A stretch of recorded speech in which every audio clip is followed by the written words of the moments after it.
Estás escuchando un audio del grupo de investigación Tiempa. Tiempa es un espacio de pensamiento, creación e investigación transdisciplinar que explora las relaciones entre arte, tiempo y ecologías contemporáneas.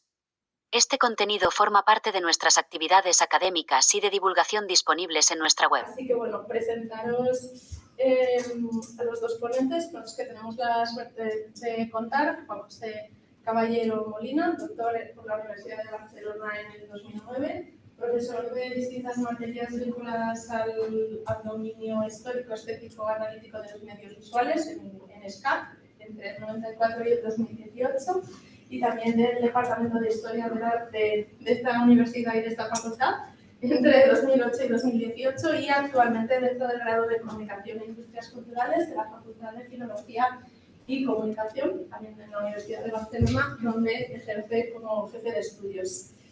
En la comunicación, ¿no?, que lo hacéis un poco a dos voces, entonces la otra persona con la que tenemos el placer de contar es con Javier Sanz Aznar, graduado en Cine y Medios Audiovisuales, con mención en Dirección por parte de la SCAC, y doctor en Comunicación Audiovisual por parte de esta casa. Es investigador y profesor del Departamento de Filología Hispánica, Teoría de la Literatura y Comunicación en la Facultad de Filología y Comunicación de la Universidad de Barcelona y profesor del máster de Edición Cinematográfica en SCAC. En cuanto a sus áreas de investigación, principalmente se dedica a la neurocinemática, disciplina que se centra en el análisis cinematográfico desde la perspectiva del sistema cognitivo del espectador, así como es codirector del largometraje Puzzle 2 y del documental Lejos de la Orilla. Cuando quieras. Muchas gracias, Marta, y muchas gracias a Marta y también al resto de organizadores de este simposio por invitarnos al mismo. De lo que vamos a hablar, Javi y yo, es sobre algo en lo que estamos trabajando desde hace ya unos 6 o 7 años aproximadamente, y que básicamente nos ha llevado a interesarnos, a tratar de profundizar por eso que es el fotograma aislado, ese fotograma incrustado dentro de lo que es la serie o la secuencia fotogramática, como en estos casos que tenemos aquí en esta carátula, en esta entrada de la presentación, donde, como podéis ver, estamos haciendo referencia a lo que es la columna central, esos planos que de alguna manera son introducidos expresamente durante el proceso de montaje con una intención concreta, que es la que trataremos un poco también de desvelar. Ya de entrada podemos avanzaros la función que cumplen. Estos 3 ejemplos, buena parte, por no decir la totalidad de los que veremos en pantalla, se corresponden con momentos de paroxismo visual, audiovisual, y con momentos o con puntos climáticos en términos dramáticos, como tendremos ocasión de comentar a continuación. Hablamos de un plano aislado que habitualmente ha sido abordado desde la noción de estímulo subliminal dentro de la tradición teórica y analítica, es algo que pasaremos a comentar ahora a continuación. Y ese plano, como acabo de explicar ahora, es el plano que se inserta o que rompe, se incrusta dentro de todo lo que es una tira, una secuencia natural de fotogramas registrados durante el proceso de filmación. La inserción de ese frame puede tener 2 ubicaciones concretas. Por un lado, es el caso superior, esta película... ¿Si puedes cerrar la puerta? Es que soy un poco... Sí. Sí, esta obra que se llama Ciudades y... Sí. De Cherviakov, el plano insertado, ese plano aislado, se introduce, se incrusta dentro de lo que es un mismo plano. En el caso de abajo, correspondiente a la rueda, el plano insertado, que es el segundo en concreto, separa dos planos diferentes. Bien, de entrada estamos hablando de algo que tiene una duración, tratarse de un fotograma aislado que tiene una duración de en torno a unas 42 milésimas de segundo y, por tanto, por naturaleza es algo que prácticamente en la mayoría de casos pasa totalmente inadvertido. El primer problema que hemos tenido, al que tuvimos que hacer frente en su momento, es cómo analizarlo y cómo analizarlo desde una visión retrospectiva que sea lo más amplia posible, también en términos históricos, y para conseguirlo nos apoyamos sobre un recurso muy importante y desde el que de alguna manera delimita lo que es nuestro universo muestral, y es la web colaborativa Cinemetrics, una web creada por académicos centrados en el análisis cuantitativo de películas. Y dentro de esa base enorme de obras donde se realiza el escrutinio de la duración de los planos y la clasificación de los planos de infinidad de películas, por encima de las 22.000, 23.000, en el momento que hicimos la extracción, discriminamos o nos centramos en lo que es la duración de los planos que son, de alguna manera, relacionados por los estudiosos. En este caso concreto, al no tratarse al ser una base de datos que no discrimina entre fotogramas, sino en términos de duración, nos centramos en las películas que específicamente tienen una duración o establecen, identifican duración de algún plano por debajo de la décima de segundo, es decir, por debajo de los 3 fotogramas, entre 1 y 2 fotogramas. De esa extracción, de ese filtrado, llegamos a una relación de 1.225 películas. Obviamente, no todas las cuales incluyen ese único fotograma aislado que nosotros tratábamos de ubicar y localizar. Para hacer posible el cribado de todo ese número, ese volumen importante de obras, recurrimos a un sistema automatizado con programación en Python que, a través de una serie encadenada de filtros, permitía hacer el cribado minucioso de cada una de las películas en un proceso en torno al que se invierte en torno a un día por título, por película, que arrojó una serie de películas, en concreto de las 1.225 películas filtradas, analizadas de forma automatizada. Fueron estas 34 películas las que el sistema identificó con posibilidad de que hubiera al menos un fotograma aislado. Eso dio paso a un proceso de validación, de verificación a través de los codificadores, de las personas que procedimos a visionar el material cribado por el sistema, y del proceso de cribado se llegó finalmente a un filtrado, a una selección, la determinación de 7 películas concretas, que son estas destacadas en amarillo, que son aquellas que verificamos que efectivamente incluían ese fotograma aislado. Bien, situándonos dentro del contexto de lo que significa el fotograma aislado dentro del universo creativo, estético, propio de las vanguardias en el contexto de los años 20 del pasado siglo, debemos decir que la década de los 20 es un poco nos da el terreno abonado justamente para que desde determinados frentes y determinados creadores que se interesan por la fotografía, que se interesan por el estudio también del medio cinematográfico, toda la exploración que un poco a la limón están desarrollando gente como Man Ray, como Laszlo Moholy-Nagy, como Fernand Léger, para descubrir exactamente y para profundizar y explorar, como decimos en la diapositiva, las posibilidades creativas de la luz, a través de lo que ellos identifican como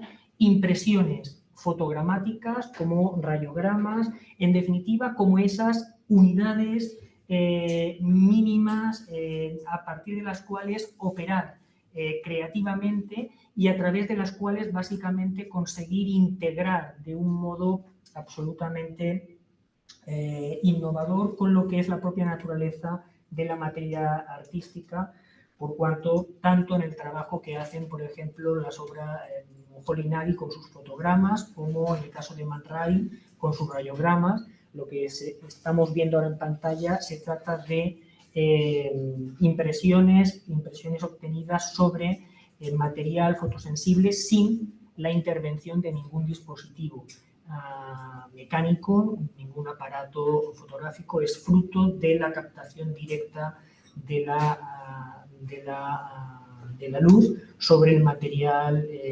fotosensible, sobre la placa de gelatino bromuro. Aquí tenemos un poco, en cierto modo, el origen de lo que es el pensamiento visual moderno, que luego dará pie también y tendrá derivadas diferentes, como el cartelismo, con gente como Herfield, como Bayer, como Rodchenko, pero también todo lo que es la tradición un poco de la animación experimental de la mano de Lelay, de McLaren, en obras que de alguna manera están también o siguen, se sitúan en esa tradición, en esa genealogía que arranca de algún modo de la mano de estos autores. Por lo que respecta al plano teórico, decir que obviamente, como acostumbra también ser habitual, se situó bastante a rueda de toda esa experimentación, de toda esa exploración desarrollada en el dominio artístico, creativo, estético. Prácticamente el fotograma ha sido algo desdeñado, algo obviado por la tradición teórica clásica. Christian Metz ni siquiera lo contemplaba dentro del dominio cinematográfico. Seymour Chapman hablaba de él como un corte puramente arbitrario, sin voluntad, sin intención concreta. Debemos esperar a la década de los finales de los 60, principios de los 70, para que empiece a emerger una cierta sensibilidad, una cierta receptividad hacia el comentario o la consideración del fotograma como una unidad teórica, conceptual, operativa, también importante, significativa, de la mano de Sylvie Pierre, de Roland Barthes, de Thierry Kunzel, es decir, de gente que forma parte de lo que es la redacción de Cahiers du Cinéma y que de alguna manera inicia todo un proceso que nos llevará también al desarrollo o las derivadas posteriores en el ámbito de la teoría, el análisis cinematográfico se desarrollan de la mano de Raymond Bellour o también, en nuestro caso, en nuestro país, de la mano de gente como Santos Zunzunegui o Genaro Talent con el ojo tachado. Lo que tienen en común estas obras es que todas ellas de una forma u otra se centran y establecen como punto central de su investigación lo que es la figura y la obra de Eisenstein. Eisenstein entendido como motivo central de todo lo que es la reflexión teórica que se está desarrollando y analítica que se está desarrollando en el contexto de los años 60, 70, pero Eisenstein también entendido como alguien que en definitiva se nutre y de alguna manera da pie a todo un desarrollo creativo claramente diferenciado en relación a lo que son sus primeras obras, hasta llegar a El acorazado Potemkin, a partir de una obra concreta, que llega o que se distribuye en suelo soviético a partir del año 25, que es La Rueda. La Rueda establece el punto de partida de lo que es, en buena parte, la tradición esta del fotograma aislado,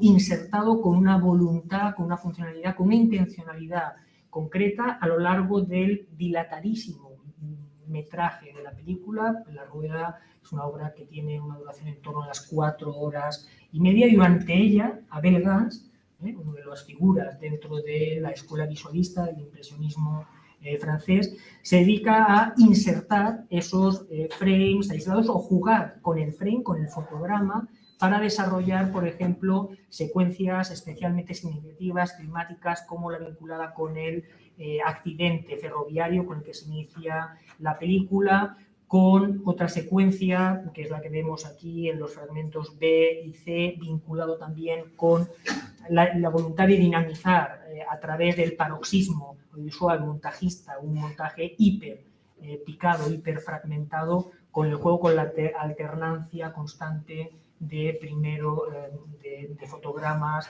distintos, y como podemos ver también en las series, en las tiras que van desde la D a la F, todo esto pertenece a otro punto climático, que es la muerte, la caída al abismo de uno de los protagonistas, del personaje de Ellie, el hermano del personaje de Norma, que es la mujer de la que aparecen también aquí esta serie de fotogramas alternándose con los de su hermano, justo en el instante, justo en el momento en el que Ellie está a punto de caer,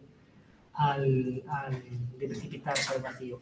Tenemos algunos elementos también recurrentes, como es, por ejemplo, la utilización del iris, del cache, de la acotación del campo visual de cada uno de los encuadres, y también es bastante interesante destacar la forma en que con la rueda, este primer caso localizado perteneciente al año 23, se abre o se empieza a desplegar todo lo que es la nómina, la variedad de opciones, una parte importante de la nómina de funciones y de modalidades distintas de uso y de intervención del fotograma aislado dentro del cine posterior de los años 20, como también sucede en este segundo caso localizado, que es el Napoleón, también de Gans, 4 años posterior. En concreto, estas tiras que están aquí recogidas son las que pertenecen a la batalla de las bolas de nieve, que tiene lugar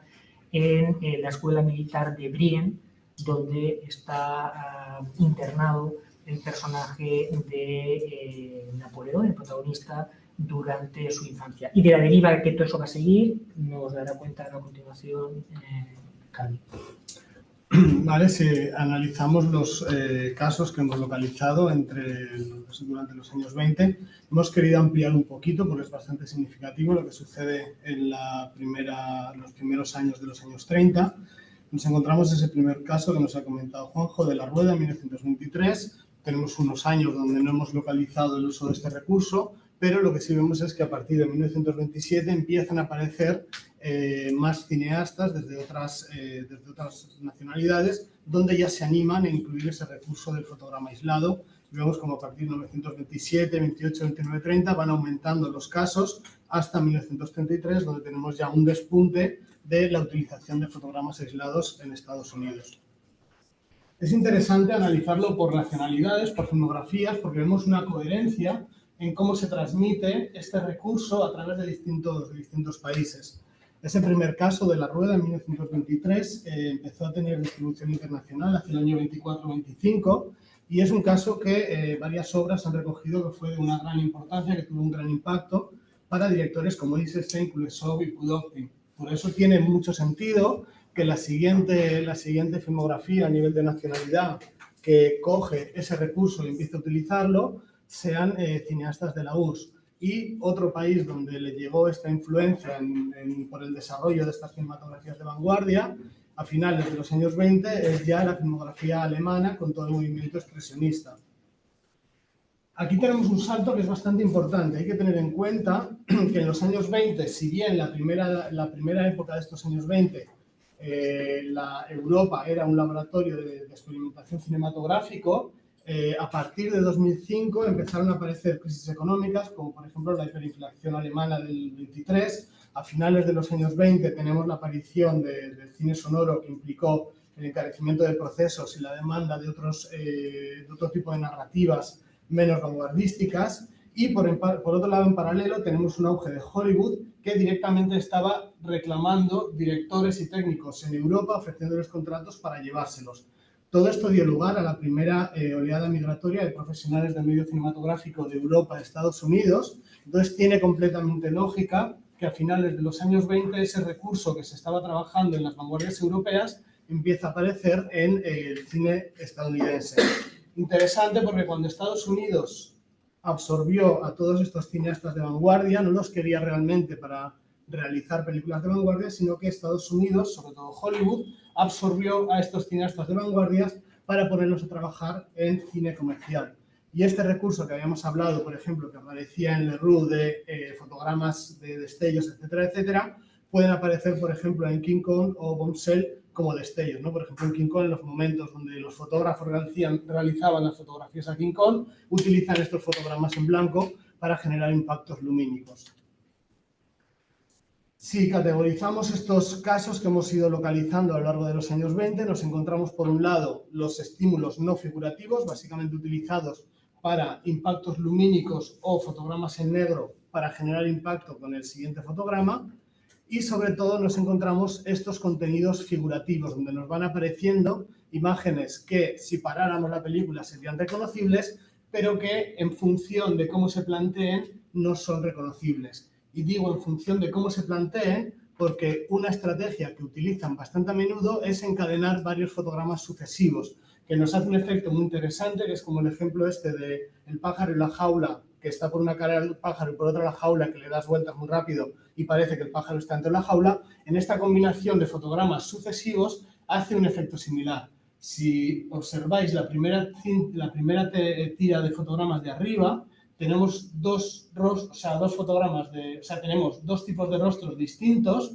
Uno no va a ser muy reconocible, pero luego empieza una sucesión de dos fotogramas de rostro, metralleta, dos fotogramas de rostro, metralleta, así, continua, que aquí sí que se produce este efecto perceptivo que aparece como la metralleta y el rostro como de una forma como si fuera solapada. Es un efecto bastante interesante que, por ejemplo, también lo consigue A16 en el caso de Lo viejo y lo nuevo, que es el último fotograma de abajo, donde introducía variaciones también con contrastes, etcétera, etcétera, pero se producía este efecto de distintos fotogramas alternados con estos fotogramas del buey, que generaba ese efecto como que el buey se estaba sobreponiendo a los distintos estímulos que te iba planteando a lo largo de la cadena fotogramática. Como conclusiones, en cuanto a los aspectos generales, lo que hemos detectado es la aparición de estos fotogramas aislados en los años 20. No hemos detectado ninguna inclusión de fotogramas aislados previos al caso de la rueda. Indicar que dentro del corpus de películas que hemos analizado es lo que hemos localizado, no podemos decir que podamos en un futuro encontrar algún caso previo, pero sí que tiene como cierta coherencia el caso que hemos localizado y el desarrollo que ha tenido a continuación a lo largo de los distintos países. La permeabilización que se ha producido, esa dinámica de transferencia entre las vanguardias y luego la transferencia en los años 30 a Estados Unidos fuera de las vanguardias, dentro del cine comercial, con esa absorción de los recursos del cine de vanguardia por parte de la industria de Hollywood. En cuanto a la aplicación, los fotogramas aislados utilizados en los años 20 introducen básicamente personajes y elementos o impactos monocromáticos, como pueden ser luces o fotogramas en negro, y luego que es un recurso que se puede utilizar de forma aislada o en cadena de fotogramas aislados, generando este efecto que habíamos dicho de como el pájaro y la jaula, que se produce como una solapación en la percepción del espectador. Bueno, os voy presentando los Mercè Ginar, graduada en Historia del Arte en esta facultad, con un premio extraordinario, y también ha cursado el máster de estudios avanzados en Historia del Arte, también en esta misma universidad, con TFM, flamante TFM dedicado al tema de la maternidad en el contexto del franquismo, pues viendo las distintas politizaciones también que han existido al respecto en términos representacionales, y con una tesis doctoral en curso cuyo tema está en proceso de definición, ¿no? Como bien conocemos. Así que nada, agradecerte también tu participación y cuando quieras. Bueno, moltíssimes gràcies, Marta, i a tota l'organització per la presentació i la invitació. És maquíssim i un honor per estar aquí. I bé, vos presentaré aquest tema, que l'objectiu...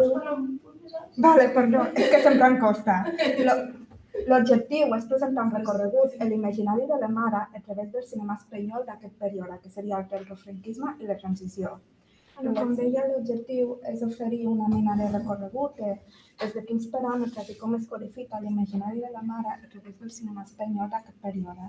La direcció d'aquesta cronologia s'ha elegit a partir, ja que és un període amb uns canvis socioeconòmics molt importants blindats per l'anomenat desarrollisme, que comporta una millora en l'economia i la indústria, així com l'aparició del turisme i la societat de consum de massa i una certa relaxació de la moralitat catòlica.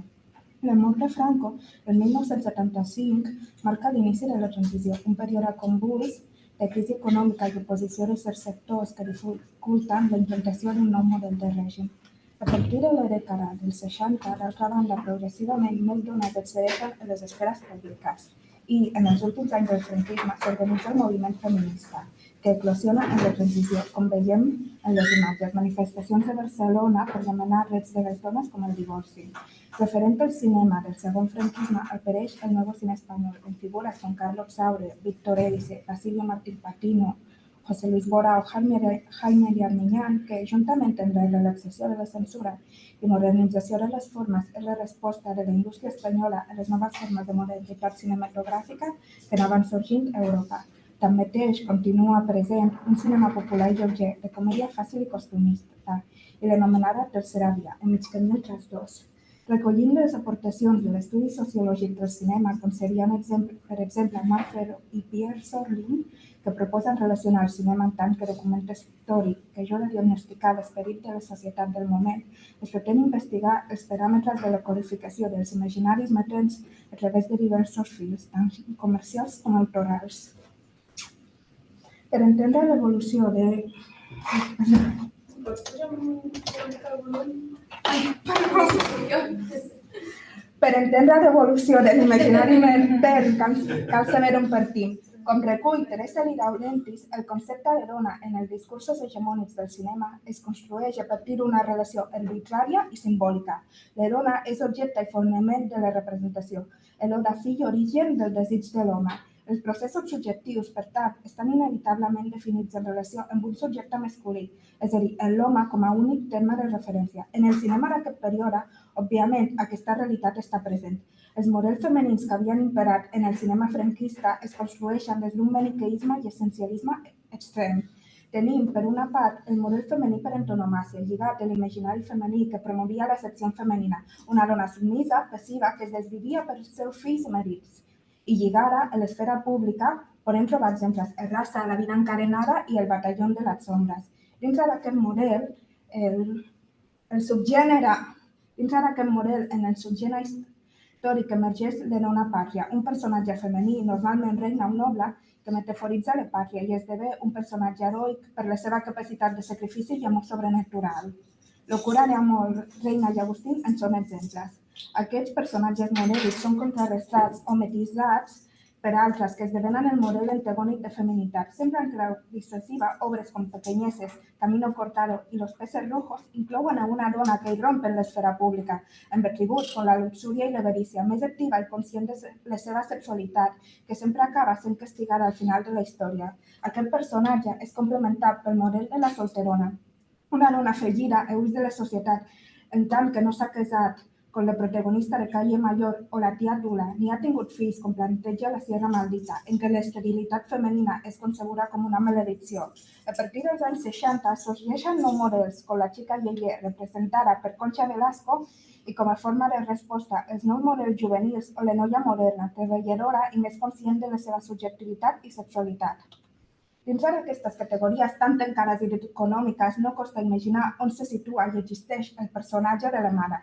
Dins de l'imaginari de dona modèlica de la secció femenina, durant les primeres dècades del franquisme, el seu rastre segueix present durant tota la dècada dels 60. Existeix, sobretot, en el film de gènere melodramàtic. Són històries que fan èmfasi en les situacions tràgiques i el patiment que aquestes comporten. Això el que fa és fer sobresortir el personatge matern i convertir-lo en heroic, ja que gràcies a la seva capacitat de sacrifici aconsegueix mantenir unida la família. Aquesta tessitura la podem observar en obres com Locura de amor, De mujer a mujer i Alegre juventud. Tanmateix, a mesura que avancen els anys del segon franquisme, el personatge de la mare ideal es desplaça de gènere i predominarà durant el període del tardofranquisme en el gènere còmic, en films propagandístics i glorificadors de la família, un dels principals objectius del règim en aquells moments, ja que la natalitat havia disminuït a causa de la paulatina incorporació de les dones en el mercat laboral. Les mares d'aquestes obres continuen sent modèliques, són mestresses de casa, catòliques, femenines, realitzen amb facilitat tasques de la llar, estan enamorades del seu marit i entregades als seus fills, però demostren més exigència i caràcter que en obres anteriors. S'enfronten al seu marit quan ells no els fa prou cas, renyen els seus fills o desitgen, però sempre havent de costum que els ajudin a fer més fàcil les tasques domèstiques. La solemnitat i idealització del melodrama, que anteriorment havia estat el vehicle per antonomàsia però normalitzar l'imaginari matern i femení del nacionalcatolicisme, queden dissipats a favor d'un cert realisme i costumisme, ocasionant obres com La gran família, Cómo soy las mujeres i de Profesión sus labores, entre d'altres, comèdies blanques basades en situacions i malentesos familiars que sempre es resolen feliçment.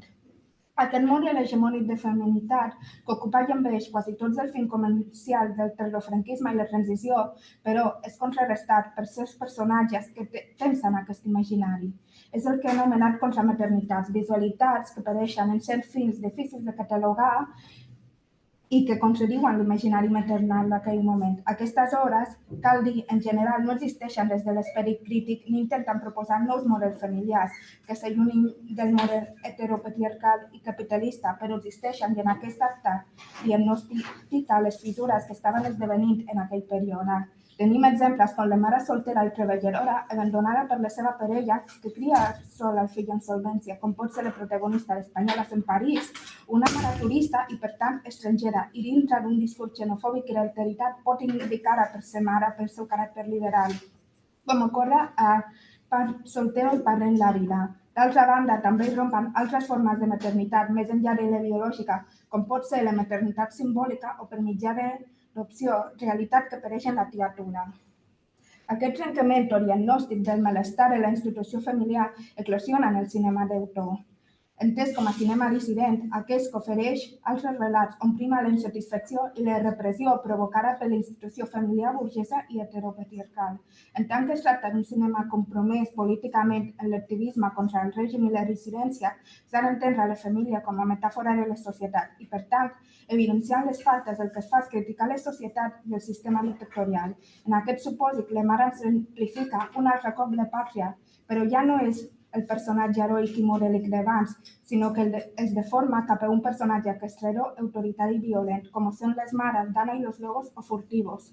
Una altra forma de tractar els vincles familiars i el seu desplegament és a partir de la tensió, la repressió i la insatisfacció, tal com ocorre a l'espíritu de la colmena i el desencanto. Dintre d'aquest cinema m'agradaria donar espai i atenció a dos films paradigmàtics, no sols per la codificació de l'imaginari matern, sinó per l'ús del temps. El primer seria Criar Cuervos, una obra de Carlos Saura de 1976, paradigmàtica del cinema dels últims anys de franquisme i de la transició. Es tracta d'una obra de caràcter metafòric, la qual plasma la insatisfacció femenina davant el rol femení imposat per la societat, és a dir, el d'una dona passiva, sempre alegre i permissiva davant les faltes del seu marit, esdevenint així una crítica a la burgesia franquista, a través d'un altre cop d'una història basada en la infelicitat d'una determinada família. La temporalitat de l'obra és no lineal, s'entremescla el present amb el passat, les memòries i les imaginacions de la protagonista, i aquesta subjectivitat s'ordena i opera a partir de la mirada del nen i l'absoluta subjectivitat d'aquesta. Anna, la protagonista, és incapaç de superar la mort de la seva mare i convocar el seu record, transgredint el temps i espai en l'aparició de l'esperit o fantasma de la seva mare, que, en el si del film, esdevé de forma orgànica, sense cap recurs de posada en escena que ens indiqui que el que estem veient no correspon a la realitat. S'intercala la narració en monòlegs de l'Anna adulta, des d'un temps i un espai desconegut, en una adultesa perseguida per una infància no gaudida, no consolidada, però irrecuperable. el record distorsionat situen la història en un tercer espai disruptiu narrativament i cronològicament. Aquest ús de la temporalitat i la visualitat a partir de la mirada i el record infantil entronca amb una altra obra de Saura, La prima Angélica, que també investiga sobre la idea dels vincles familiars com a mitjà de repressió. En ella, el seu protagonista, que torna al poble on va viure un estiu de nen, queda atrapat en una mena de bucle temporal, en el qual reviu les seves memòries infantils amb la particularitat que, en els flashbacks, el protagonista és interpretat per l'actor adult. L'altra proposta que vull mencionar és Vámonos Bárbara, de Cecilia Bartolomé. És un film de compromís feminista, considerat per l'historiografia del cinema espanyol el primer film feminista, en tant que evidencia la progressiva organització de la consciència feminista i el seu difícil lloc en la societat, la dificultat d'aquelles dones que desitjaven emancipar-se per trobar el seu lloc en una societat encara tancada i patriarcal. El cas de l'Anna, la protagonista de Vámonos Bárbara, decideix separar-se del pare de la seva filla i en aquest procés d'emancipació entra en una temporalitat alterada, en tant que el seu temps i subjectivitat xoquen en la societat i les expectatives socials. Els seus pares, en conèixer la separació, li diuen «hacer siempre las cosas tarde y mal». La decisió no entesa ni acceptada pels seus familiars, amics i coneguts, ocasiona així la sensació que Anna viu a temps en una temporalitat alterada respecte a la resta de la societat. Aquesta consciència està present també de forma visual en la posada en escena, en el pes de la mirada patriarcal, recollint les idees de Laura Mulvey, de la qual és conscient la protagonista, no es mira, s'observa sin mirada, com diria John Berger, i intenta resignificar el seu cos, desig i mirada des de la subjectivitat, en plànols gràcies al compromís feminista de l'autora que fugen de l'objectivització. En el final del film, Anna abandona el seu interès romàntic. Es posa ella i la seva filla per davant en la voluntat d'obtenir agència i subjectivitat plenes i, sobretot, des de la consciència que quedar-se amb l'home que havia conegut suposaria tornar a inserir-se en la temporalitat que vol imposar la societat, en els tests normatius del patriarcat i el capitalisme. Aquests temes, narratives i desitjos són compartits per obres coetànies de directores com seria Gary Cooper, que estàs en los cielos, i Función de noche, protagonistes que prenen consciència de la seva subjectivitat i el seu cos, que el volen resignificar i allunyar-se del pes de la mirada masculina i objectivadora. Fet aquest recorregut, queda patent que la maternitat i la família resulten un tema crucial en el cinema del tardofranquisme i la transició, però el seu tractament difereix segons el caràcter del film. En el cinema del relament popular, els canvis socioeconòmics, com pot ser la migració en el camp a la ciutat o la incorporació de les dones en el món laboral, penetren en la plasmació de la dona i la família, però de manera tímida, pautada i moltes vegades criticada com amenacen els valors tradicionals, mentre que en el cinema compromès proposa altres relats i imaginaris familiars, però més de la metàfora i la crítica social que noten la possibilitat d'oferir nous models. Per altra banda, la figura de la mare en aquest període s'inscriu en una temporalitat alterada, la qual experimenta regressions i fissures, en tant que se situa en un espai intermedi, contradictori i difícil, entre l'àngel de la llar del nacionalcatolicisme i la consciència feminista que s'estava gestant en aquell període. Moltes gràcies. A la siguiente comunicante, Nerea Arrocería, investigadora, profesora y comisaria, con un máster de estudios avanzados en Historia del Arte, un premio extraordinario en la UB, el máster de aquí de la facultad, y el máster en Arte Actual, Análisis y Gestión de la UB IL3. Ha realizado estudios de Historia del Arte y de Fotografía en la Escuela Pizar y ha trabajado en el ámbito de la mediación cultural en la Fundación KBR, así como ha colaborado en distintas publicaciones y revistas. En el marco de la tesis doctoral que está realizando, ha hecho estancias de investigación en Murcia, Valencia y París, y actualmente, mientras está haciendo el doctorado con docencia aquí en la universidad, está llevando también a cabo sus tareas de dirección y de curaduría en la Bienal de Fotografía Xavier Misarax en Palafrugell. Muchas gracias, Nerea, por tu participación y cuando quieras. Gracias a tú, Marta. Gracias por la presentación, por la coordinación de la mesa, al equipo de Tiempa por hacer estos encuentros posibles y gracias a vosotras también por estar aquí, por llegar hasta aquí, por resistir, que ya son pasadas las 4 de la tarde, están siendo unas jornadas muy intensas y muy sísmicas y no sé cuánta afectada estará vuestra disponibilidad mental a estas horas de la tarde, así que agradezco pues este gesto de acto de presencia. Y bien, sin más dilaciones, empiezo ya porque todos con los tiempos justos y lo que os traigo aquí, lo que voy a presentar, lo que voy a desplegar en estos minutos es la biografía material que estoy ensayando en una investigación en curso en el marco de mis estudios doctorales.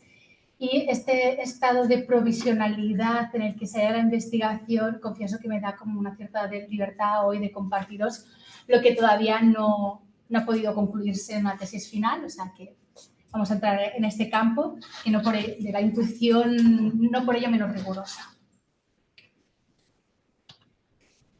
Bien. En sintonía con las corrientes de los nuevos materialismos, propongo el término de biografía material como categoría crítica y metodológica desde la que replantear el estudio de las imágenes. Más adelante delimitaré el tipo de imágenes a las que hoy me voy a referir, porque evidentemente no podemos hablar de todas, pero antes bien quisiera delinear esta categoría y metodología y sobre todo la potencia que advierto en su operatividad.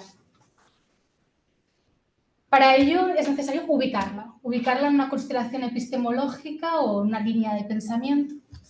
Y la biografía material sería conveniente situarla en el giro material, que se está dando en las artes humanidades, ciencias sociales, y que pone de relieve la importancia de la materia en la producción de realidades y sentidos, que hasta entonces había estado dominada en su mayoría por los constructos sociales, aludidos ya desde el pensamiento estructuralista, y por el lenguaje, por una exacerbación de la hermenéutica del lenguaje desarrollada por los postestructuralistas.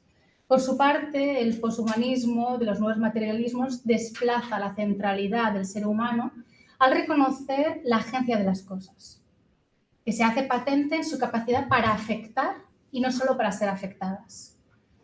Quedan a un lado, por lo tanto, las lógicas cartesianas que reducen el objeto, la materia, ¿no?, a mera materia inerte y pasiva, en oposición a una subjetividad humana, ¿no?, que desde este parecer la materialidad sería instrumentalizada por un sujeto que la utiliza como materia de uso. Por el contrario, la materia, que aquí estamos pensando colectivamente, incluye todas las cosas, también al ser humano, y es concebida como plural, compleja, singular y, diciéndolo con Jean Bennett, vibrante y vital. Actúa en interdependencia, en una interacción, por decirlo con Karen Barat, es decir, a través de afectaciones mutuas que la conforman, fuera de las cuales no es posible su existencia. Es por eso que se considera y se atiende a esta materialidad una agencia social, porque es capaz de hacer que las cosas sucedan. Lejos de la ontología esencialista, que fija y cierra respuestas sobre qué es algo, la ontología inmanente que estos postulados recupera, es aquella que no esquiva ni niega la pregunta sobre el qué son las cosas, sino que la mantiene abierta, en constante actualización, y centrándose en los factores o condicionantes de su posibilidad que hacen posible dicha existencia, una existencia heterogénea, emergente, nómada, se abstendrá Rossi Bradotti, y en un continuo devenir de Luciano.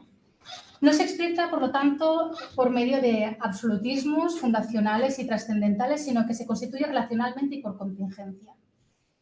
En este sentido, desborda las barreras que separan y clasifican jerárquicamente la materia, pero esa superación de los dualismos enfrentados no presupone una pérdida de la especificidad.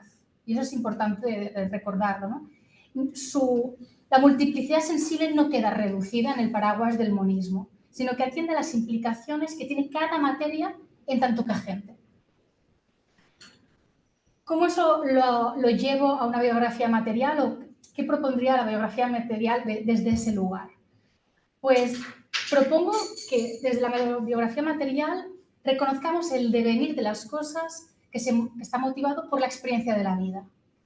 Es estar sujeto al tiempo vital al que de alguna forma apuntaba Luisa Alegre esta mañana, ¿no? Que no se cierra, que no fija sentido ni las apariencias de las materias a su momento fundacional.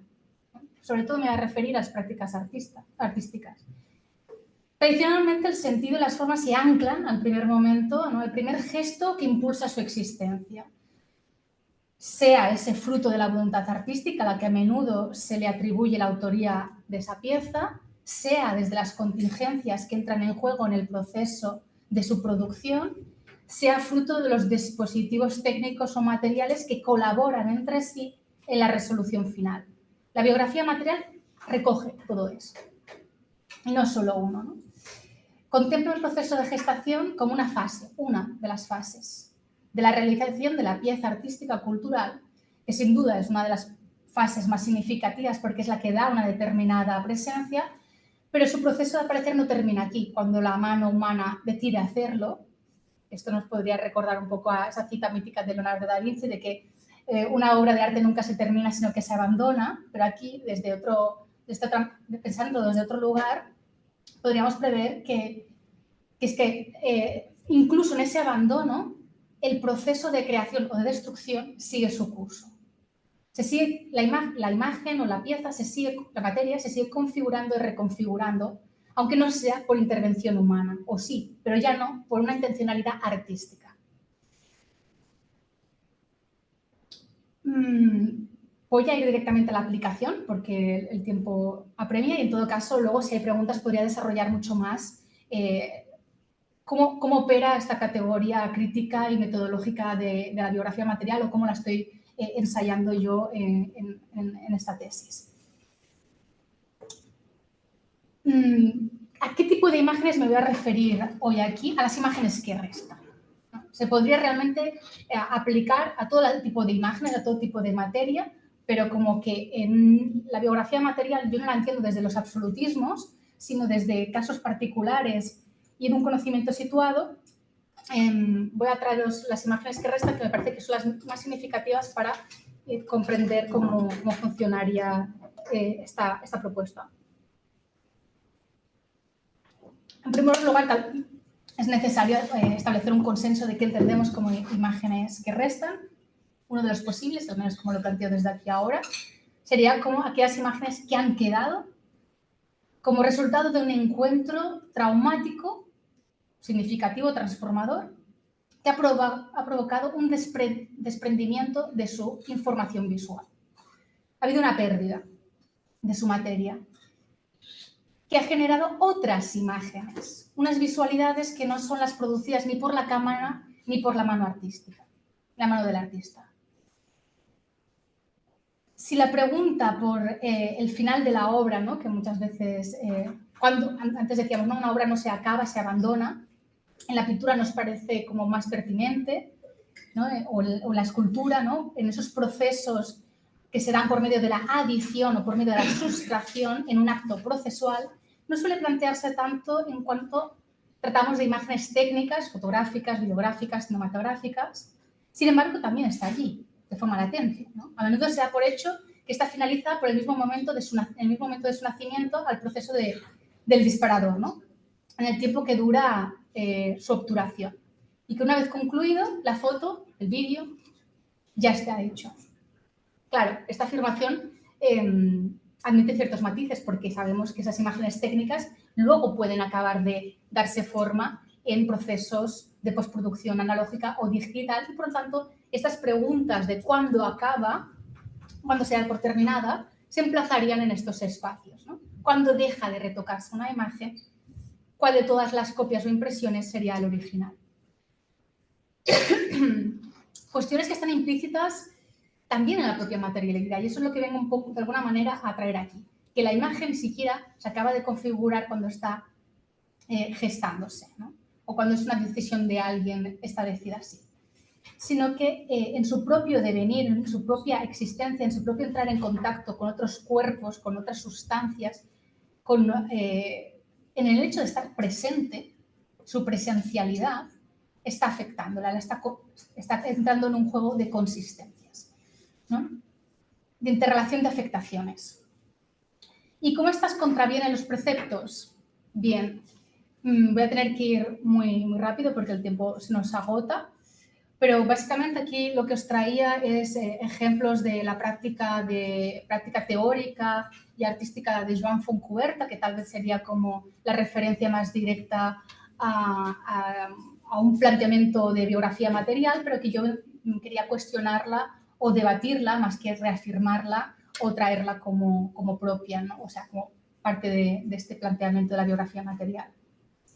Y por un lado estaría cuestionando, bueno, cuáles son los grandes pilares de la fotografía. Joan Fontcuberta ha insistido mucho desde la posfotografía sobre la verdad y la memoria, a las que se podría añadir el esto ha sido bartesiano, la indicialidad de Peirce, de Rosalind Krauss, el realismo ontológico de André Bazin o de la reproductibilidad técnica de Walter Benjamin. ¿De qué manera estos proyectos, que como podéis ver aquí han estado alterando posteriormente al acto fotográfico, en contacto por las inclemencias del tiempo, por las humedades, por diferentes organismos que han circulado por ella o que la han devorado? Por un lado, de qué manera me contradigo con Joan Fontcuberta sería que estas no son imágenes que estén viviendo ajenas al entorno en el que están inscritas o al que están habitando, transitando, sino que esos contactos las conforman, ¿no? En segundo lugar,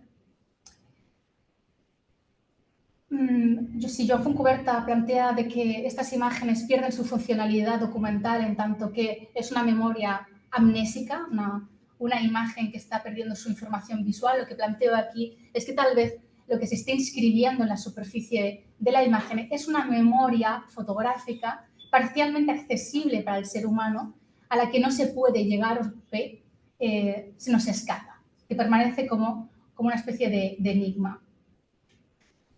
En tercer lugar estaría la cuestión de una especie de autonomía de la imagen, en la que ya se desprende de esa imagen capturada para crear como imágenes propias, volcadas sobre sí mismas, sobre su propia potencialidad material, en una potencia estética.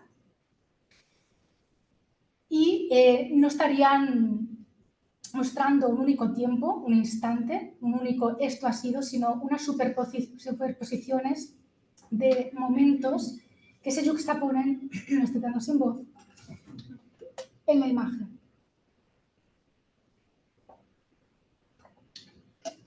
Se daría una temporalidad múltiple o una indicialidad que se multiplica, que ya no solo está la imagen de la luz impresionada químicamente, sino a la que se suman todas esas huellas de contactos mantenidos que las han transformado. Y bien, sin querer desarrollar mucho más, por tiempo es imposible, lo voy a dejar aquí. También estaría atacando a la reproducibilidad técnica porque, como podéis ya prever, son imágenes únicas que es imposible imaginarlas o preverlas, sino que se dan en su propio devenir, en su propia performatividad de vida.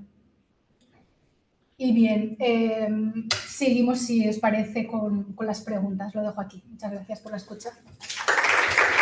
La siguiente comunicación, en este caso a cargo de Daniel Zariot, graduado en Dirección Cinematográfica por SCAC y máster en Arte y Humanidades por la UOC. Cineasta, documental y guionista, es profesor de documental en todos sus aspectos en SCAC desde el año 2002 y ha impartido clases de análisis fílmico y narrativa experimental en comunicación audiovisual en la UB entre 2016 y 2025, además de clases de dirección cinematográfica en UCIP, entre otros lugares. Muchas gracias, Daniel, por participar también. No, gracias. A ver cómo voy esto. Y yo creo que igual, si no lo... Yo creo que igual ya está. Aquí. A ver si te responde. Prueba de pasar. Vale. Perfecto. Genial. Pues cuando tú quieras, gracias. Vale. Buenas tardes. Bueno, quisiera empezar por agradecer tanto a Marta Piñón como a Daniel López de Rincón su invitación a venir a este simposio y poder compartir con todos vosotros el avance de mi investigación. Igual que mi compañera Nerea, esto también es una especie de work in progress y yo también estoy en todo el proceso de elaboración de esta búsqueda y de esta elaboración de la tesis y el doctorado. Y entonces, aprovecharé la circunstancia y esta ocasión, si me lo permitís, para convertir la comunicación en un llamamiento a todos los presentes a solventar un problema semántico que me ha aparecido durante la investigación. Y ese problema tiene que ver con el título de la ponencia. El concepto del tiempo real en el cine.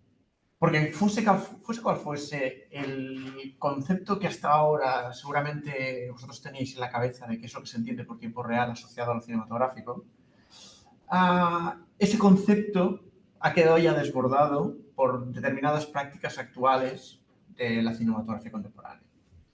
La denominación tiempo real se ha quedado corta, pues ya directamente o imprecisa o engañosa. De modo que si alguno de los presentes, al acabar la sesión, se aviene a ayudarnos con una propuesta o con un ejercicio imaginativo de nueva denominación o de una nueva nomenclatura, yo estaré eternamente agradecido, lo invito a cenar, a cerveza, lo que sea necesario, y lo haré constar como se debe en la tesis doctoral. Pero vamos a empezar desde el principio, porque la historia para llegar hasta este punto es un poco alambricada, es un poco la Mi campo de investigación es el documental, inicialmente. Es decir, es a lo que me he dedicado siempre. Llevo casi 23 años ejerciendo la docencia de documental en diversos sitios, específicamente en SCAC, donde lo he hecho de forma ininterrumpida. También lo he hecho en comunicación audiovisual aquí en la Universidad de Barcelona, en la facultad. Y durante todos estos años he tenido la oportunidad de leer y cotejar reflexiones varias sobre la naturaleza de lo documental y sobre los procesos de hibridación de eso que denominamos documental. Entonces, para hacerlo breve, se ha escrito mucho sobre lo que sucede cuando en un discurso de no ficción se introduce un elemento de ficción. Cuando de repente, en un discurso que nosotros asumimos que es un discurso de no ficción / documental, aparece un elemento que podemos identificar como ficticio. Esto, sin ir más lejos, es lo que llamamos docudrama, dicho de otra manera. Películas basadas en hechos reales, biopics, etcétera, etcétera, que deberíamos considerar en esencia como obras de no ficción, pero que siempre tenemos la tentación de considerarlas ficción por cuestiones puramente formales, por el hecho de que salen actores, música, etcétera, etcétera. Sobre esto ya se ha escrito profusamente, el tema en sí mismo es inagotable, es un tema extraordinariamente complejo, pero ya hay, y desde hace años, afortunadamente, toda una bibliografía en marcha que está explorando los límites del concepto.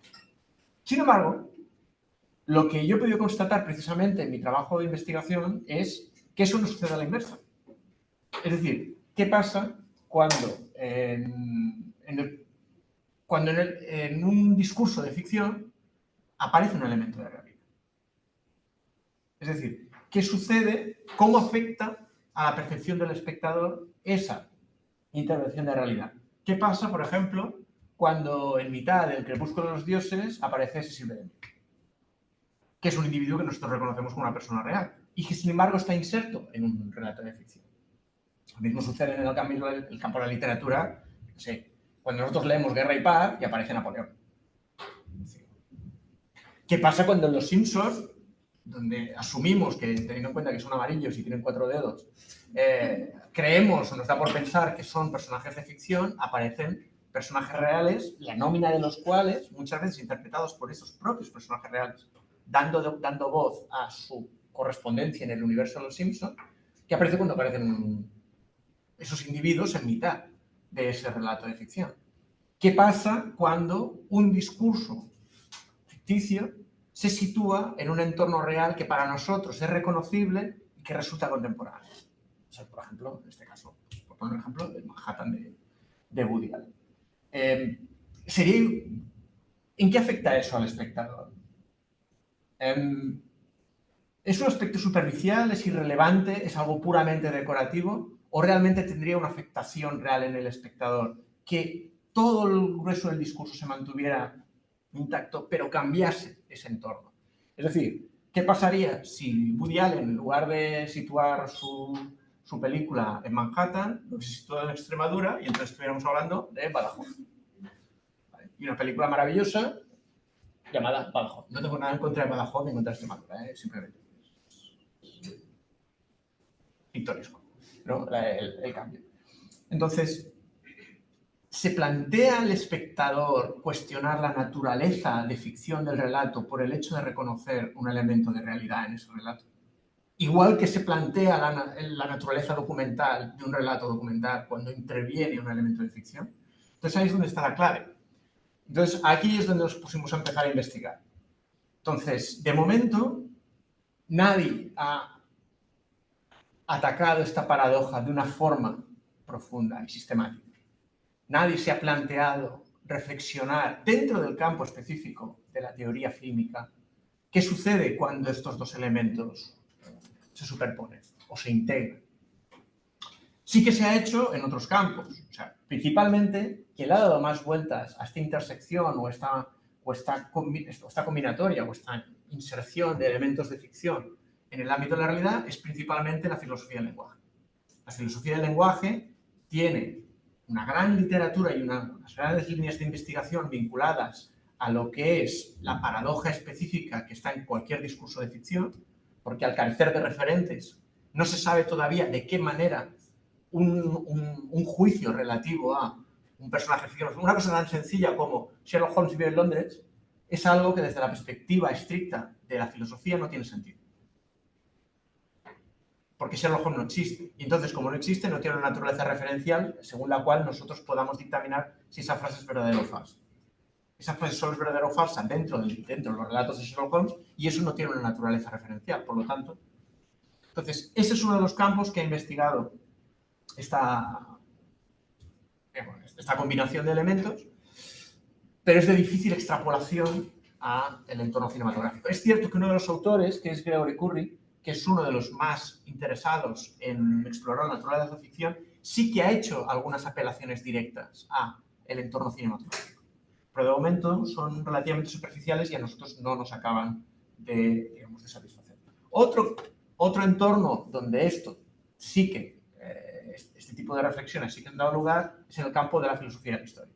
La filosofía de la historia es otro campo de la investigación, en este caso otro campo de la reflexión filosófica, donde se tiene en cuenta la posibilidad de un discurso para establecerse en tanto que ficción o en tanto que no ficción. Hay tendencias opuestas, una es la de Paul Ricoeur, que hace además una investigación muy exhaustiva relativa a la importancia que tiene el tiempo en la construcción de los relatos, tanto de los relatos históricos como de los relatos de ficción. Pero por otro lado, tienes otros filósofos de la historia como Hayden White, que consideran que el discurso histórico solo tiene que considerarse en términos prácticamente de literatura, de discurso retórico, que por lo tanto cuestiona la posibilidad de que un discurso histórico sea objeto de conocimiento. Todo esto es apasionante, es fascinante, pero a nosotros también nos queda lejos. Otro campo sería el de la teoría literaria. Hay dentro del campo de la teoría literaria determinadas reflexiones vinculadas a todo lo que es elaborar, digamos, intentar sacar algún tipo de conclusiones respecto a esta mezcolanza de elementos, al hecho de que en Mitad de Guerra y Paz aparezca Napoleón. Siguen siendo interesantes, pero como igual que pasa en los campos anteriores, resulta difícil extrapolarlos a lo que es el marco específicamente, a lo que es el campo específicamente cinematográfico. Entonces, llegados al campo de la teoría fílmica, es cuando nos encontramos con un cierto páramo.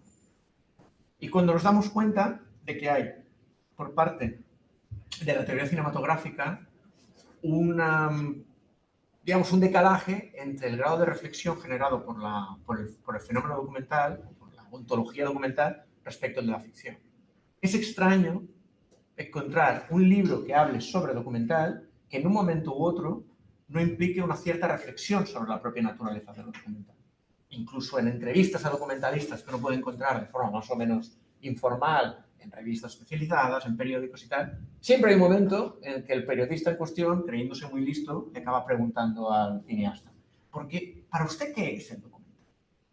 Y siempre está obligado entonces el cineasta como a autojustificarse diciendo, bueno, para mí documental es bla, bla, bla, bla, bla, bla. Esto es prácticamente inencontrable en toda la literatura generada alrededor de la ficción. Es decir, empiecen a buscar ustedes entrevistas a Scorsese, a ver si encuentran, si alguno de esos gacetilleros, a la hora de entrevistar a Martin Scorsese, se plantea preguntarle, porque para usted, ¿qué es la ficción? Es decir, la ficción, en tanto que género hegemónico, parece que tiene una bula papal. Es decir, la reflexión sobre la ficción ya viene dada. Y entonces, a partir de entender, de asumir que todo el mundo entiende lo que es la ficción y que sus límites han quedado determinados, a partir de ahí empezamos a hablar.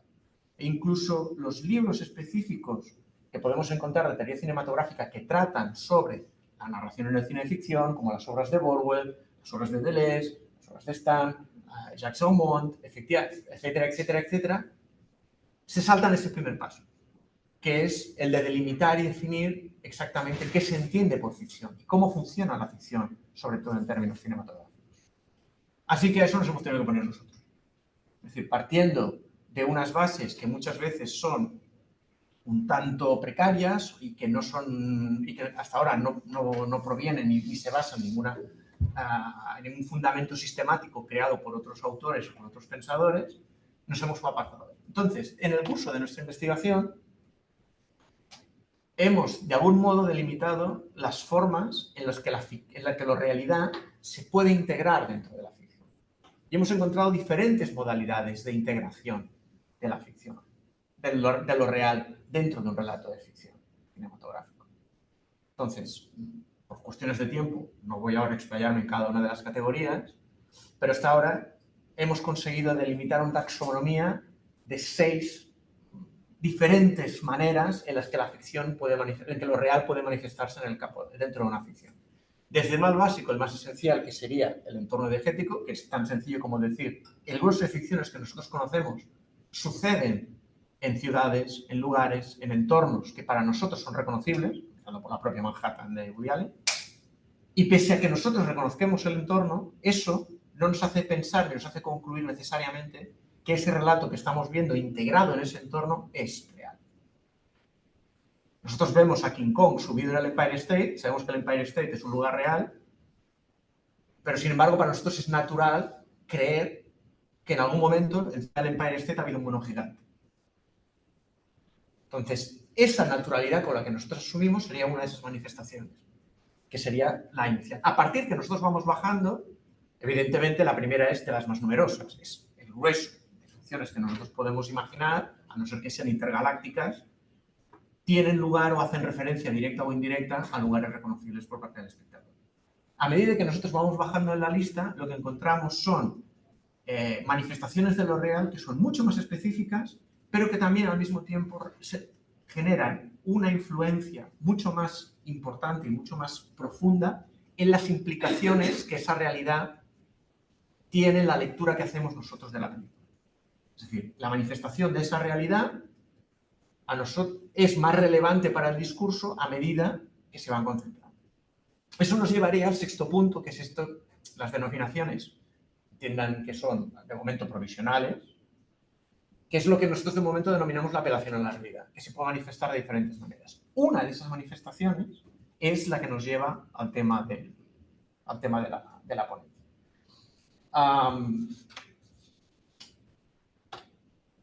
Aquí tenemos un listado de películas. Ese listado de películas es probable que a lo mejor en su mayoría pues pueden resultar relativamente desconocidas. Estas 7 películas, de momento, son las que tenemos localizadas hasta la fecha, incluyendo un proyecto inacabado de Lars von Trier que empezó en 1991 y acabó en 1997, hasta las siguientes, se caracterizan, digamos, por una naturaleza muy peculiar. Me voy a permitir centrar la reflexión a partir de la que es posible que sea la más conocida de todas, porque se ha distribuido comercialmente y ha tenido una carrera comercial, incluso un reconocimiento, esto que es Boyhood. Aquí retitulada Momentos de una vida, que es una película de Richard Linklater. La característica esencial de Boyhood es la siguiente. Es una ficción. Es una ficción que desde la perspectiva de Richard Linklater no tiene otro sentido, o sea, no tiene otra voluntad que ser reconocida como ficción. No es una película híbrida, no es una película que juegue a la ambigüedad, es una ficción. Los actores son perfectamente reconocibles, son Ethan Hawke, son Patricia Arquette, simulan que son un matrimonio como una ficción normal y corriente. La peculiaridad de la película es que la película explica la historia de una familia a lo largo de 12 años, centrada en la perspectiva del hijo pequeño, que es el protagonista, digamos, efectivo de toda la trama. La película empieza cuando el niño tiene 7 años y la película acaba cuando el chaval ha cumplido 19 y entra a la universidad. Eso, en principio, más allá de que la película, que es una película muy recomendable y muy interesante y magnífica dentro de la estela de la filmografía de Richard Linklater, en principio no tendría ningún elemento llamativo si no fuera porque los 12 años diegéticos corresponden con los 12 años de rodaje de la película. Es decir, Richard Linklater lo que se planteó es que el envejecimiento de los personajes fuera equivalente al envejecimiento de los actores. Eso es una insensatez desde el punto de vista pragmático. Porque uno se pone a hacer una película, empieza a rodarla hoy y dice, bueno, esto lo acabaremos dentro de 12 años. Es decir, dentro de un entorno en el que la industria a lo que mueve es al pragmatismo y a concentrar los tiempos de rodaje para minimizar costes, la propuesta de Linklater era alargar ese rodaje asumiendo los posibles accidentes que pudieron suceder por el camino e integrar ese paso del tiempo dentro del relato. Un relato de ficción, pero en el cual el paso del tiempo es real. Y ahí es donde llegamos a la madre del cordero. Es decir, por lo que pudiera parecer, el tiempo en el cine, a pesar de lo que todos podríamos consensuar que es algo esencial y consubstancial a la esencia de lo fílmico, también ha sido relativamente poco estudiado. Entonces, hay muy pocos autores que hayan abordado en profundidad. Estos son simplemente una explicación de un número de autores que no es excesivamente mucho más elevado. Y en muchos de esos casos, estos libros o estas reflexiones son previas a la irrupción de estas películas. Entonces, pues tenemos, algunos de estos libros son magníficos, el libro de Bettini es uno de los primeros intentos realmente serios de reflexionar sobre la teoría, sobre el tiempo, una cosa casi como una especie de isla dentro de todo esto, pero es un libro de los años 80. Entonces, ya en Bettini se plantea que existe, que cuando hablamos de tiempo en el cine, hay que elaborar, para empezar, una distinción, al menos entre tres conceptos distintos.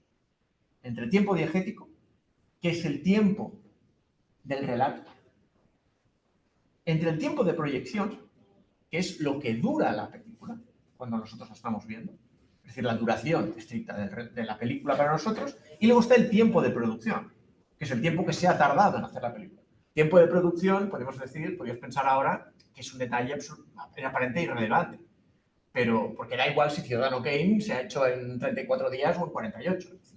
Esto hasta cierto punto parece que sea un detalle irrelevante, pero no lo es, por ejemplo, en el caso de Boyhood. Porque cuando decimos de tiempo de rodaje, ¿a qué nos estamos refiriendo? Boyhood se rodó durante 45 días, repartidos en 12 años. Entonces, ¿cuál es el tiempo de rodaje de Boyhood? ¿Son 45 días o son 12 años? Pero ese es el menor de nuestros problemas. Hasta ahora, donde está la grieta semántica, ese problema que afrontamos ahora es que hasta ahora teníamos un concepto y denominábamos algo tiempo real. ¿Pero a qué llamábamos tiempo real? Cuando decíamos que esta película sucede en tiempo real, correspondía al hecho de que el tiempo diegético y el tiempo de proyección coincidían. Es decir, que lo mismo que duraba la película es lo que dura la acción que se nos describe en pantalla. Y esto ya se remonta pues, a la soga de Hitchcock en el año 48, donde existe esa voluntad de hacer una película en continuidad. O eso también se remite, pues, por ejemplo, a la película magnífica de Robert Wise, que es Nadie puede vencerme, en inglés Setup, que también se funciona en esos términos. Con la aparición de la digitalización, lo que tenemos ya es directamente la aparición de películas donde esa equivalencia al tiempo real ya se traduce en su propio proceso de filmación, porque son películas filmadas en continuidad. Hitchcock en su día ya quiso filmar la película en continuidad, no pudo por cuestiones técnicas, porque las bobinas cinematográficas solo eran de 10 minutos, y eso le obligaba a asumir los cortes que muchas veces intentaba disimular para generar una ilusión de continuidad. Hoy en día, con las técnicas digitales, tenemos películas rodadas del tirón. Como, por ejemplo, esta película alemana que es Victoria, que es una película de 2 horas y cuarto, rodada en un plano secuencia de 2 horas y cuarto.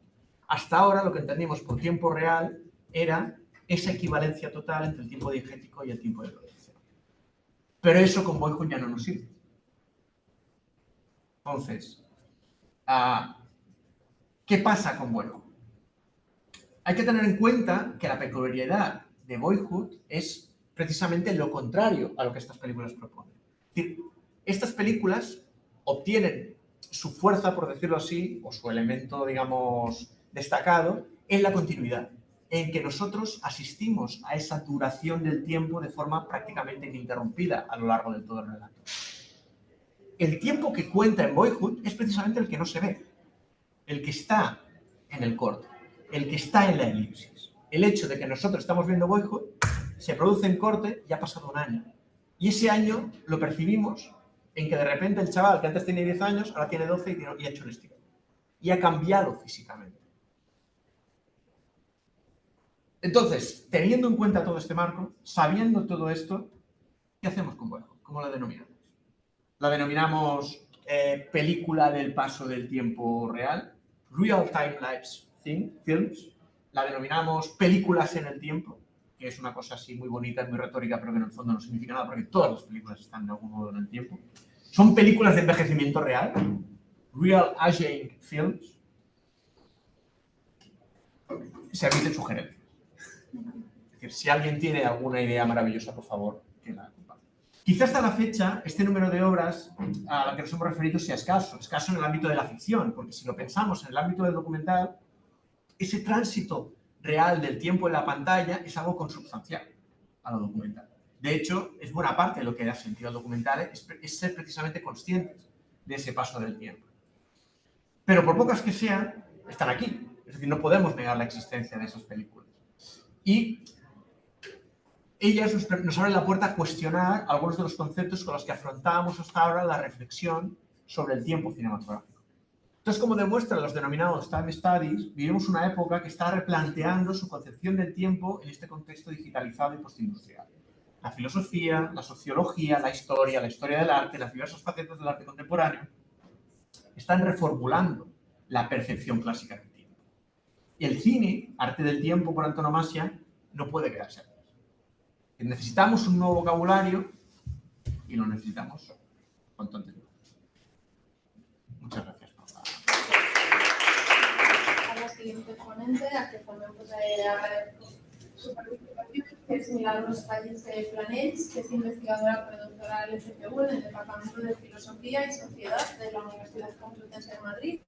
Sus principales líneas de investigación son la actividad. Realizó el máster en Historia del Arte Contemporáneo y Cultura Visual, Universidad Complutense de Madrid, Autónoma de Madrid, Museo Reina Sofía de 2021 y es graduada en Historia del Arte 2020 y Traducción y Mediación Interlingüística 2019 por la Universidad de Valencia, así como fue becaria de colaboración en el Departamento de Filosofía y Sociedad de la Universidad Complutense de Madrid en 2021. Ha organizado el Congreso Internacional sobre Nuevos Materialismos celebrado en la misma universidad en febrero de 2025 y el Congreso Internacional de Filosofía y Teoría Social de los Afectos celebrado en la Universidad Complutense de Madrid junto a la Autónoma de Madrid en mayo de 2025 y estuvo de estancia en el grupo de investigación Affective Society en la Freie Universität Berlin en 2024. Muchas gracias, Milagros, cuando quieras. Muchas gracias. Muchas gracias también por aceptarme, ¿no?, en este simposio y también por permitirme el cambio de mesa, que esto también tiene vinculación con lo que voy a comentar hoy, porque yo estaba investigando sobre temporalidad queer, entonces iba a participar en la mesa de esta mañana y al final, pues por tema de horarios no he podido, pero voy a seguir hablando sobre temporalidad queer, pero vinculándolo, ¿no?, con el tema de las visualidades, que es lo que nos ocupa. Así que quería empezar abordando un poco esta cuestión de qué es la temporalidad queer, precisamente dada la imposibilidad de definición que Mariola Solana reconoce, ¿no?, en ella. Y precisamente dirá Solana que la temporalidad queer, una aproximación a definirla sería pensar en prácticas, experiencias y sensaciones corporales que entran en tensión con formas normativas de sentir, valorar, ordenar o experimentar el tiempo. Entonces aquí yo creo que ya está apuntando a una cuestión que me resulta central, que sería la cuestión de los afectos, ¿no? La temporalidad es una cuestión de sensibilidad, de sentir, de experimentar, de cómo habitar el espacio, el tiempo y de cómo configurar o reconfigurar la política y la sociedad. Hay un efecto de eternidad que tenemos cuando echamos la vista hacia atrás, ¿no?, hacia la historia, que partiría de un esencialismo temporal que sería definido por la propia Solana como aquellos modos naturales de ordenar y valorar el tiempo de la vida que son válidos universalmente, ¿no? Y aquí quiero que recuperemos lo que decía Luis Alegre esta mañana, ¿no? El tiempo es queer. Entonces, la temporalidad queer podríamos decir que es una forma de reconocer el tiempo queer.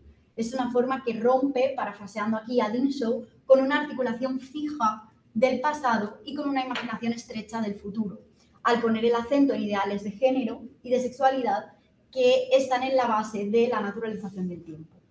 Y de este modo podríamos decir que disloca este efecto de eternidad a partir de una crítica que ejerce al esencialismo temporal en la que se pone en foco otras formas de corporizar el tiempo en cómo se siente ser un anacronismo. Entonces, de nuevo, podemos decir que la cuestión de la temporalidad queer es una cuestión afectiva. Y hay algunas emociones que por sí mismas podríamos comprender que acarrean una dimensión temporal, en un sentido más o menos explícito. Por una parte tenemos la ansiedad, que sería una emoción dotada de un malestar visceral que mira hacia el futuro pero que no tiene objeto. Y es un futuro cargado de incertidumbre que lo que hace es generar una sensación de descontrol y una falta de arraigo. Y por otra parte tendríamos la esperanza, ¿no? Que en cierto modo sería su contrapartida. También mira hacia un futuro sin objeto, pero esta vez apunta hacia el deseo, hacia una agencia movilizadora. Entonces, ansiedad y esperanza van a ser las dos caras de una misma moneda que van a estar estrechamente vinculadas. Y están ambas, creo, muy presentes en la teoría queer. Lo vemos en algunos autores clave, como sería, por ejemplo, esta idea de la ansiedad por el no futuro edelmaniano, por el fracaso que predica Halberstam o por la utopía de la que nos habla Muñoz, una utopía que no llega aún ya estando aquí y que por ello, paradójicamente, nos hace encarnar una esperanza, dislocándola precisamente de esta temporalidad futura. Entonces, estas ideas lo que van a hacer es dar cuenta de una traslación entre ansiedad y esperanza, en la que me voy a intentar centrar porque de alguna manera son esperanzadoras, pero están ancladas en un presente que es ansioso por un pasado doloroso y por un futuro frustrado. Entonces, inspirándonos aquí en la lectura que Yves Sedgwick hace sobre el planteamiento de Sylvan Tompkins, que es fundacional para las teorías afectivas, podemos ver cómo tiene lugar un viraje en el que la ansiedad se convierte en esperanza sin abandonar este punto ansioso, ¿no? Como afirma Wen Liu, la lectura reparadora del afecto queer que Sedgwick ofrece a través de Tompkins es un movimiento especulativo hacia la producción de conocimiento que acoge sorpresas y abre posibilidades futuras que en un pasado fueron restringidas por la ansiosa posición paranoica. Entonces, a partir de la propuesta de Cecilia Macón y un poco en consonancia con mi lectura de José Esteban Muñoz de Gilles Deleuze, lo que quiero hacer es darle una vuelta a este argumento de Liu, ¿no? Para poder abordar la temporalidad. Entonces, más que comprender que abre posibilidades futuras que en un pasado fueron restringidas, lo que pretendo aquí es abordar cómo ese pasado restringido es precisamente lo que se abre. De modo que no es que se abran posibilidades futuras, sino que se abren posibilidades pasadas, a través del devenir de la ansiedad en una esperanza que posibilita el cambio, subrayando con ello que el pasado no es algo fijo, estable o inamovible y por lo tanto inmovilizador, sino que es algo que está continuamente sucediendo y reescribiendo nuestro presente más inmediato. Entonces, de la mano de Cecilia Macón, propongo que resistir a una idea de progreso que es inherente a la temporalidad hegemónica que apunta hacia un futuro, puede abrir las puertas hacia aquello que nos parece cerrado y lejano, que sería el pasado. Un pasado negado que un ejercicio afectivo y también estético va a poder ser capaz de reconfigurar bajo el marco de la temporalidad queer. Dice Macón, la idea de esperanza se torna particularmente productiva si se conceptualiza en tanto volcada al pasado y no meramente al futuro, sacando a la luz lo que tiene de inesperado, de impensado y de dislocado. El ejercicio va a ser paralelo al que Dimshaw propone cuando habla sobre asincronía, es decir, el colapso de diferentes marcos o sistemas temporales en un único ahora, lo que conduciría a, cito, caracterizar el tiempo presente, el ahora, como un momento espeso, denso, cargado de ataduras, deseos y orientaciones que revelan un mundo temporalmente múltiple en el ahora, es decir, un mundo queer. Entonces aquí sería otro el foco de la sincronía, ¿no? Sería ejercer una dislocación temporal, pero esta vez con respecto al pasado. Es el pasado el que va a verse atravesado por ataduras, deseos y orientaciones que revelan un mundo temporalmente múltiple, es decir, un mundo queer. Y apuntamos con ello a esta idea de reapropiarse del pasado negado por el esencialismo temporal, es decir, por la naturalización de una forma supuestamente universal de habitar el mundo. La carencia de objeto de emoción, es decir, la imposibilidad de formular de manera clara hacia dónde apunta la esperanza, la alinea con la ansiedad de una anticipación indefinida, desorientada. Pero como explica Macon, lejos de las estabilidades de la felicidad, la inquietud apegada a la esperanza la aleja de las certezas de progreso y de optimismo, ¿no? Es decir, la ansiedad lo que va a hacer es alejarnos de esta idea del progreso al que apunta la temporalidad hegemónica. Por eso tiene un potencial político esta ansiedad sin objeto, ¿no? Es ahí donde reside su potencial de transformación.